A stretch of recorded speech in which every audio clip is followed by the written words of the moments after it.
كل سنة وانتم طيبين عاملين ايه؟ بقالنا كتير أوي ما عملناش فيديوهات طويلة مع بعض، عشان كده احنا النهارده هنعمل فيديو مميز شوية، هنتكلم عن فيتشر جديدة فيجما أطلقتها من حوالي 12 يوم 13 يوم في تحديث جديد اسمها فيجما بلاتس. طبعا احنا كلنا سمعنا عنها أكيد، وأنا نزلت عنها عن لينكد إن بتاعي، تقدر تشوف لينكد إن بتاعي عادي مفيش مشكلة، هسيب لك الرابط بتاعه تحت عادي في الوصف.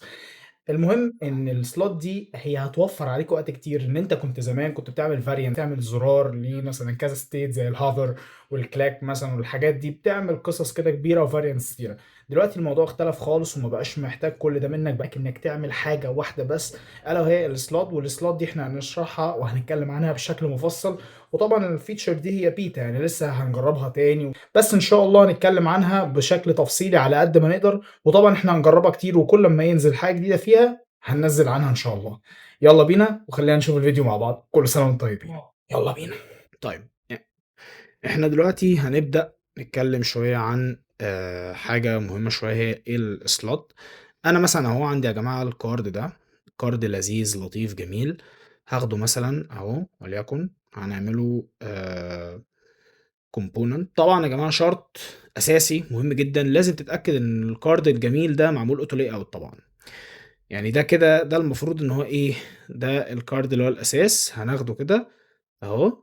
هو المفروض ان هو كده ايه، كده هو المفروض ان هو كده component، مش عايزين ده في حاجة. ماشي. طيب، انا كده معايا الكومبوننت الجميل ده اهو. اقدر ان انا اعمل عليه تعديل بسيط قوي قوي، ان انا اقدر اشيل مثلا من عليه حاجة، اقدر اعدل حاجة، اقدر ان انا مثلا اضيف زرار. يعني زمان احنا ما كناش مثلا نقدر ان احنا نضيف صورة يا جدعان، ما كناش نقدر نضيفها جوه الكومبوننت مع فيجما. وبص كان بيبوظ الدنيا خالص وما كانش يقدر يضيفها اصلا. طب دلوقتي مع السلوت الموضوع انتهى. حتى لما انت كنت عايز تضيف مثلا اهو، بتضيف بس بتضيف بالعافيه عشان في اوتو لاي اوت. يعني مثلا اهو يا جماعه، انا راسم اهو مربع، بص مش هيدخل عشان اوتو لاي اوت، لكن جوه الكومبوننت عموما ما يدخلش. زي ما الصورة كده عملت، مثلًا عايز تضيف text، مش عارف. طب الحل كان إيه زمان؟ كان الحل يا باشا إن أنت تاخد البتاع الجميل ده وتدوس يا باشا على add variant. المفروض يعني أنت لمّا كنت تدوس هنا أهو، أهو، المفروض بتدوس كده عادي، بتدوس أهو بيظهر لك add variant. طيب، طب دلوقتي بقى مع الموضوع ده الcomponent الموضوع اختلف فيه شوية. دلوقتي بقى في حاجة اسمها slots. الslots دي هي شرايح، تقدر إن أنت تضيف حاجة جواها. على سبيل المثال آدي أهو مربع مثلًا، هو بُص بيتضاف هنا عشان إيه؟ ده component كده. بس خلّينا متفقين على اتفاق. بُص هنا، عمره ما هيظهر، وركّز معايا، عمره ما هيظهر هنا إن في converted slot. لكن هنا بُص هيظهر إيه؟ هنا الطبيعي والأساسي إنه لازم هيظهر لك حاجة اسمها convert to slot. يعني بُص كده، ثانية، أهو ظهر لك convert to slot عادي. طب هنا بُص، غلط الشقلب مش هتلاقيه. فهنا هو الslot دي أول حاجة إحنا لازم نعرفها، أدينا عرفناها أهو مع بعضنا. الslot يا جماعة دايمًا يظهر لك هنا في الأساسي، الcomponent الأساسي بس هو اللي يظهر فيه، إنما الcomponent العادي اللي هو الinstance عمره ما هيظهر فيه. طيب، آدي أول نقطة استفدناها. النقطة التانية، حتة الauto layout تقدر إن أنت تلعب عادي جوه الauto layout طبعًا بتاعه، ما فيش فيه أي مشكلة يا صديقي. بُص أهو، بوّظه لك خالص بس مش مشكلة عادي. طيب هنا بقى، بُص هنا أهو auto layout أهو. أنا عادي أنا أقدر ألعب في الحاجات الداخلية بتاعة الauto layout نفسه، اللي هي دي، أقدر ألعب فيها عادي. طب البتاع نفسه، بُص الcomponent نفسه أهو، ما فيش. لكن هنا لأ، في عادي. هنا برضه في نقطة تانية عايزين نتكلم فيها، الslot على فكرة ظاهر هنا وهنا. طب هو ليه ظاهر هنا وهنا؟ أيوه الslot بيظهر هنا وبيظهر هنا عادي. طيب، أنا على سبيل المثال عايز أقفل الslot ده، حقي. أقفله إزاي؟ الslot يا باشا ما بيتقفلش بالشكل ده. الslot يا باشا بيتقفل يا إما إن أنت ما تضيفش حاجة، يا إما إن أنت تعمل detach للinstance. ما هو كده الslot هتعمله لمين؟ هتعمله لده، ومش هتعمله للمين. يعني التعديلات اللي أنت بتتعمل جوّه الinstance، مش بتتعمل للmain component. يعني واصلة؟ يعني أنت دلوقتي عندك الmain component اللي هو ده مش هيتعمل عليه تعديلات أكيد، لأن ده اللي بيربط كلّه. لكن دول لأ، دول يا باشا الموضوع مختلف معاهم شوية. طب ده ميزته إيه؟ ميزته إن أنا باتخلّى عن فكرة الvariance أصلًا. variance يعني متغيرات، أنا دلوقتي ما باعملش متغيرات كتير. طيب، آآ آدي أهو برضه عندك حتّة برضه مهمة جدًا، خلّينا نتّفق عليها. بُص يا باشا، عندك أهو البتاع ظاهر، ما فيش أي مشكلة فيه خالص. يعني بُص أهو، ماشي، ماشي. المفروض إن هو يظهر فين؟ يظهر في ده، في المعلّم ده. أهو، ده بقى ما يظهرش فيه، خلاص. عندك مثلًا الصورة، أنا أهو عاوز ألعب على حتّة الslot مثلًا، مربّع ضيفه، ممكن أضيف صورة، عادي بقى، أنا حُر بقى، عادي. تقدر تضيفها جوّه المربّع، يا باشا تقدر تضيف صورة برّه المربّع، يعني فاهم، الموضوع مش صعب خالص يعني. فهي الfeature هنا ما اتضافتش ليه؟ ممكن عشان حجم الصورة كبير شوية. بس هي عمومًا بُص، أنا أقدر أوسّع الslot، أقدر أوسّعه حتى برّه الcard عادي، مش هتفرق معايا.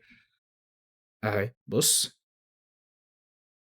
وكُلّه جوّه مين، جوّه slot عادي، كُلّه جوّاه، مش هيفرق معايا، مش مخسّرني في حاجة. يعني ممكن ناخد الصورة دي نصغّروها شوية، نخلّيها كده أصغر، أصغر.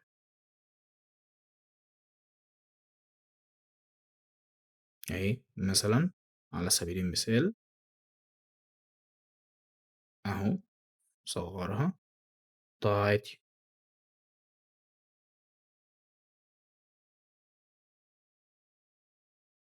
أهو الslot التاني أهو، المفروض إن هو أهو قابل عادي خالص إنّك تحُط جوّاه أي حاجة، عادي جدًا. طيب، أنا استفدت إيه من الslot؟ بُص يا صديقي، الslot بتحرمك من حتّة الvariance. أنت عندك slot أهو طويل عريض تقدر تضيف فيه اللي أنت نِفْسك فيه.